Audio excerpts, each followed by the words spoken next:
after dissection of... Welcome back, students. Now I was dissecting these muscles of the front of the forearm, and while dissecting the muscle of the front of the forearm, I found an abnormality that this is the superficial ulnar artery. You can see here, and if I continue here while I was dissecting the flexor retinaculum down below here, we saw that this was the ulnar artery passing superficial to that of the flexor retinaculum, and deep down was this ulnar nerve. When I trace in front of this forearm, this artery, ulnar artery, is not going deep, but it is crossing superficial to the common flexor muscles here, which are taking origin from the common flexor in front of the medial epicondyle. So this artery is the superficial ulnar artery, and it must have been taking origin from the, after crossing this cubital fossa, it must have been taking origin from the higher up, somewhere from here, from that of the brachial artery. See, this is the brachial artery, and this must have been taking origin. So this is superficial artery, which is said to be present in 3% of the human being, and it is, since it is very close to the median cubital vein, this artery should be, kept in mind, okay?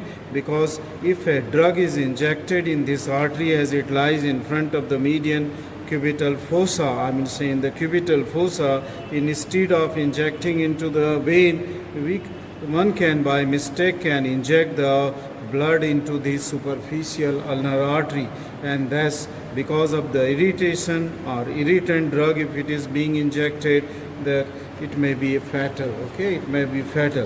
So we will see that how this artery is replaced here, because then I dissected the cubital fossa. See this is the brachial artery, which is here as usual is dividing into the radial. See this is that radial artery which I dissected in the forearm, and then there is another branch coming, which I was thinking that it is the ulnar artery, but then when I trace it deep, it is not going here and neither coming here in the forearm, okay, in the front of the forearm near the flexor retinaculum. So when we will go deep, we will dissect this artery which is taking origin here.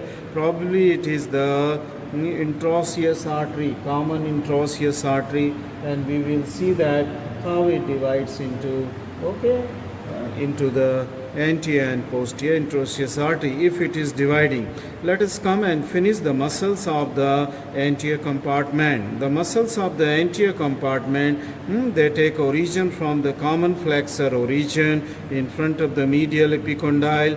This is the first muscle, and that is the pronator teres, which will go and insert with this this tendon, okay, and this tendon onto the radius, lateral surface, where there is maximum convexity of the radius. So this is crossing laterally, that is the pronator teres. The second muscle here is the flexor carpi radialis, and this superficial artery was crossing to all muscle, including this flexor carpi radialis, which we have seen crossing deep to the flexor retinaculum here. We have already seen it. Now I am cutting this muscle and we'll go to the deeper muscles here. So I have cut the flexor carpi ulnaris here, okay, just I have kept this muscle, that is this pronator teres here, okay, or I think I should cut this since we have to see that artery, okay. So I am cutting the pronator teres close to its insertion onto the radius, okay, close to its insertion onto the radius. So I have cut the flexor this pronator teres muscle also.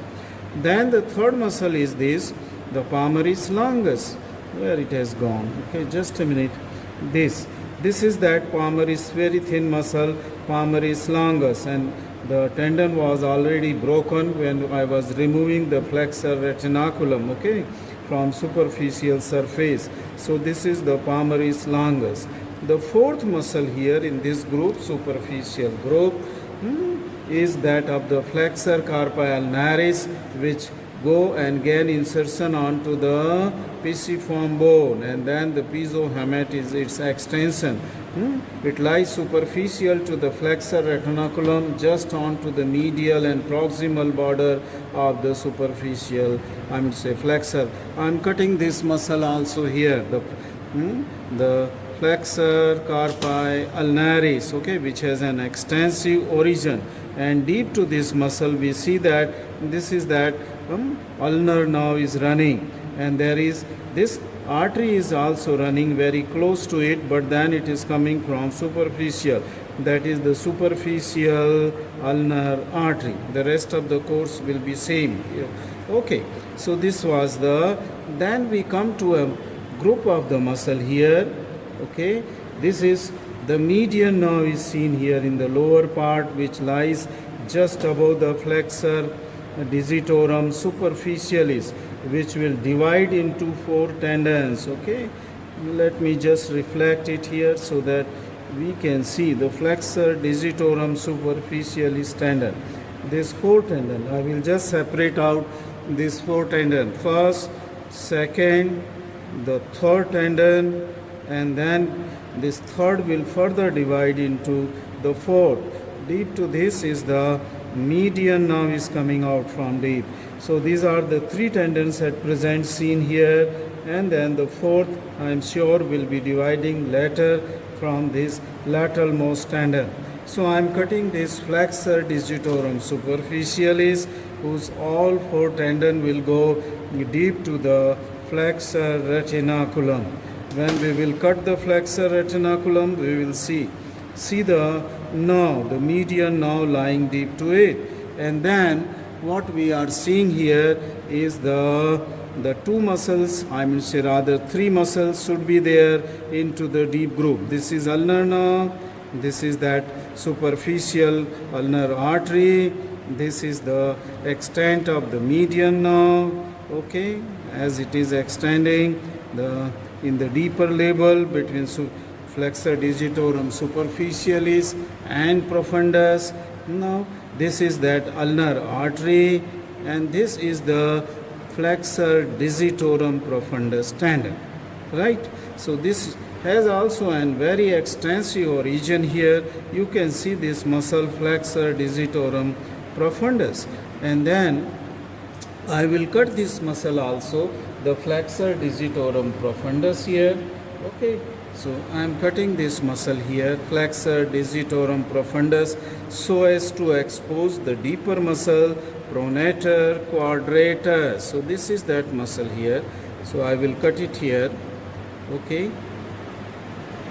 this will divide into 4 tendons, and these 4 tendons will lie deep to the tendon of the flexor digitorum superficialis till they go towards the middle phalanx. Okay, till they go towards the middle phalanx.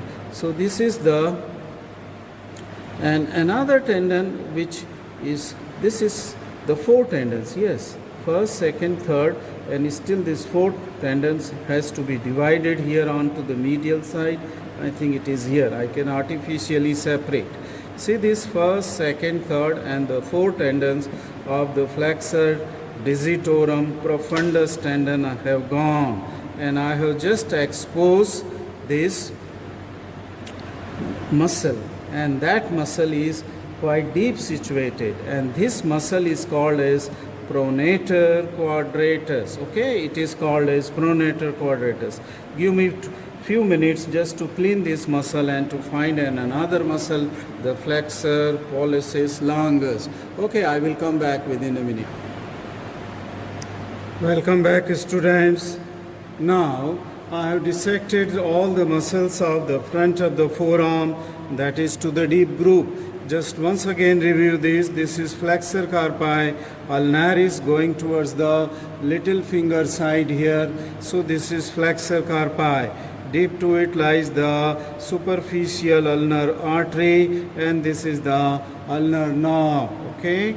Then on this side it is the flexor carpi radialis, and this was the pronator teres, which I have cut both, and I have cut the flexor carpi ulnaris, and then in the superficial group, the deepest muscle is this flexor digitorum superficialis, which after cutting this, you can see the four tendons. You can see these four tendons of the flexor digitorum superficialis, 1, 2, 3, and the four tendons of flexor digitorum. Okay, then deep to the flexor digitorum superficialis, we got this median nerve, which becomes superficial here in front of the flexor. Now after cutting this flexor digitorum superficialis, pushing the ulnar nerve and artery aside on that side, this is the flexor digitorum profundus, just I will say, and this is still not divided into four tendons. Okay, deep down it will divide, and then on to the lateral side, this tendon which I have cut it here, and this is the flexor pollicis longus. Pollicis means it is going towards the great the thumb. So this is the flexor pollicis longus muscle is here, and if you pull it, the thumb is moved. Okay, so this is the flexor pollicis longus.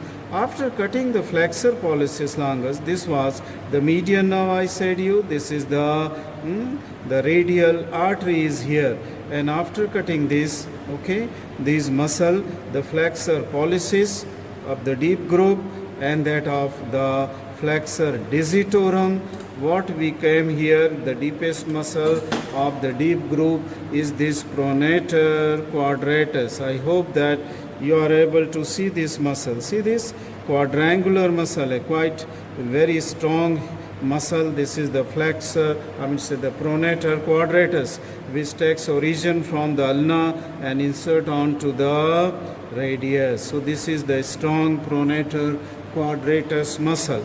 This is the upper border of the pronator quadratus, and onto the upper border of pronator quadratus, lying onto this interosseous membrane. You can see this glistening membrane deep down here. This is the interosseous membrane. This is the anterior interosseous nerve. I hope you are seeing this anterior interosseous nerve, and this is the branch of the median nerve itself.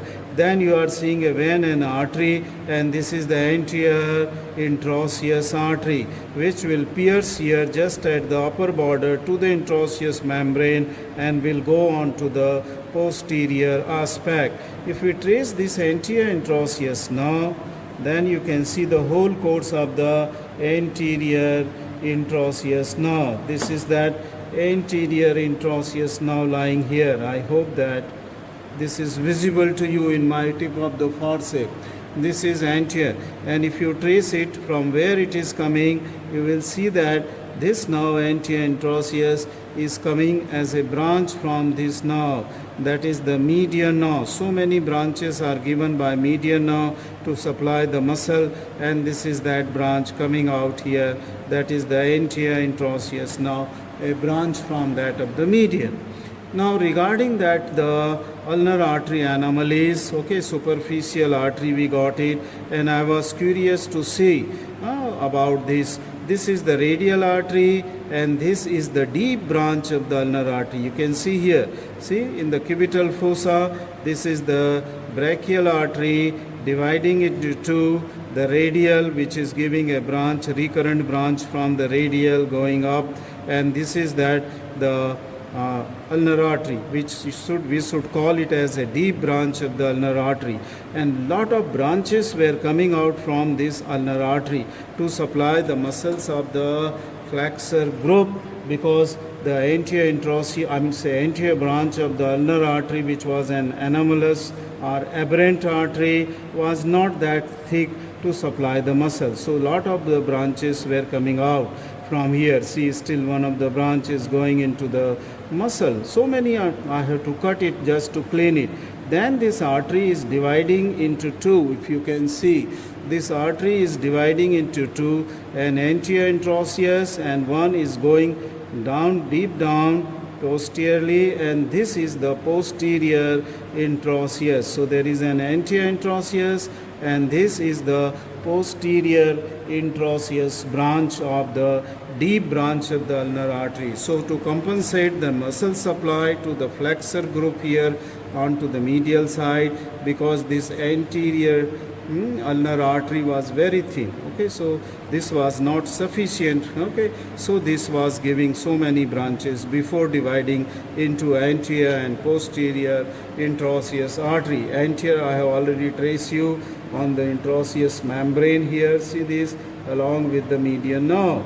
I mean, say anterior interosseous branch of the median nerve. So this is the continuation of the anterior interosseous artery. This completes the dissection of this front of the forearm, though there was anomaly and this took a lot of time to solve the problem here, but this is the anterior compartment of the forearm, okay, including the flexor retinaculum, okay, and I have shown the structure going superficial and deep to the flexor. Now the next video will be on to the posterior compartment of the arm. Thank you very much for watching this video.